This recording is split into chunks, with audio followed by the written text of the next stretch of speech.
O, diba? Guys, mag-unbox tayo at mag-review tayo nitong item na binigay ni Mortal Blade sa atin. Ayan. So, ibuksan na natin ito ngayon. Tara.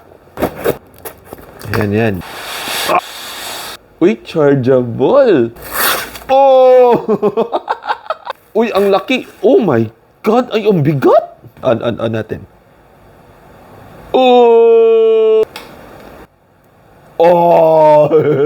Awesome, man. Grabe. Thank you, Mortal Blades. Diyan siya ngayon sa ating video description. Nandiyan sa aking gitag ko. Ayan, oh. Oh! I-off natin to dito. With style. Oh! Oh! Oh! Oh! Oh! Oh! Oh! Oh! Oh! Oh! Oh!